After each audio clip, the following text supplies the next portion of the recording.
Monsieur le Président,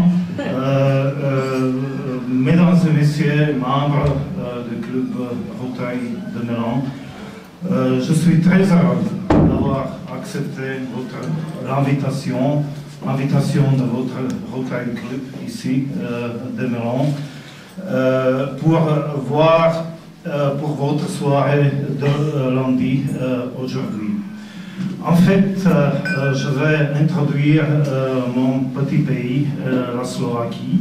Et comme Monsieur le Président nous a introduit dans mon première partie, je vais vous dire quelque chose à propos de l'histoire de mon pays. Ensuite, peut-être après le dîner, nous pourrons continuer avec la Slovaquie d'aujourd'hui, avec notre développement économique ou notre développement récent avec l'adhésion de la Slovaquie à l'Union européenne, etc.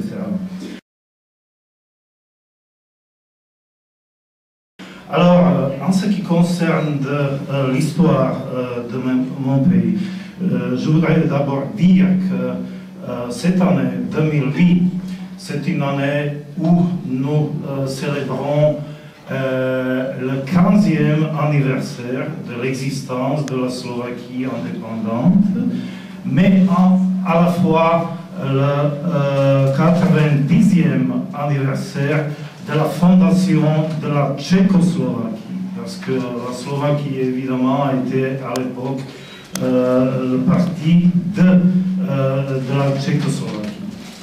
Et je voudrais dire que nous, les Slovaques, nous sommes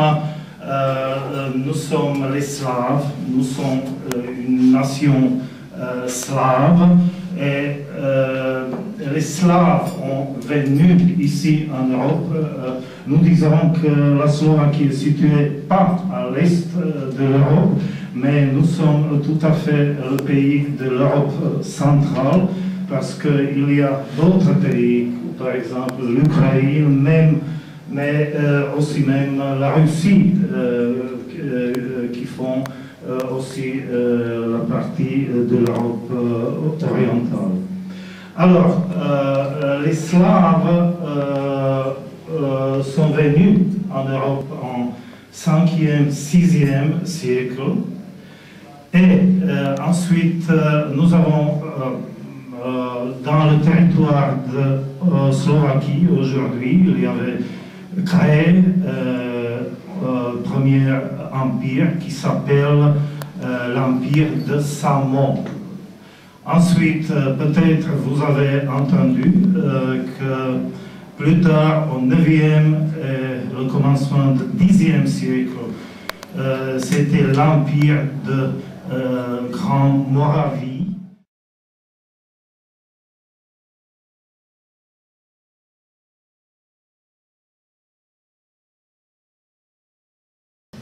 Donc vous avez l'Autriche, monsieur l'ambassadeur, vous me contredirez, l'Autriche qui est un voisin partiel de la Slovaquie, la Hongrie, avec, ici Budapest, vous avez l'Ukraine, qui est une partie, avec une ville principale qui est une Košice, qui est une ville, je ne sais pas, elle est située à peu près à une centaine de kilomètres de l'Ukraine. Une centaine de kilomètres de l'Ukraine. Au nord, vous avez la Pologne, donc avec Cracovie qui n'est pas très loin. Voilà, la Slovaquie, donc ici il suffit de suivre le contour frontalier qui est là, et qui revient ici après, par ici. C'est toute la chaîne des Carpates. Voilà ici, et qui est tout le nord de la Slovaquie. Et la partie sud, c'est la partie, donc une partie du Danube, qui est une partie de plaine, où il y a ici de l'agriculture. Je vais commencer avec la deuxième partie de mon exposé, mais ce serait d'abord plutôt un petit peu général. Mais après ça, bien sûr, je vous encourage de me poser des questions et je pense que comme ça la discussion peut continuer. Alors, dans la période après la chute du mur de Berlin, la Slovaquie a achevé beaucoup de réformes, beaucoup de changements profonds de notre société. Nous avons établi en Slovaquie notre système parlementaire et l'économie qui est basée sur le marché. On a procédé avec la privatisation des propriétés de l'État, parce qu'à l'époque,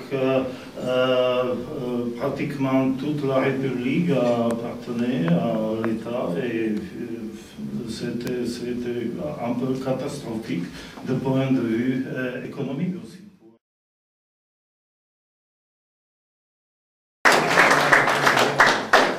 Êtes-vous confronté au problème de l'immigration?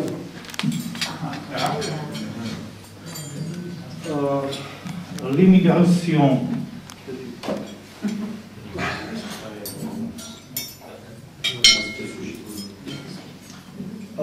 Vous savez, c'est un problème qui existe aujourd'hui, bien sûr, en Slovaquie. Pourquoi? Parce que nous sommes le pays membre de l'Union européenne.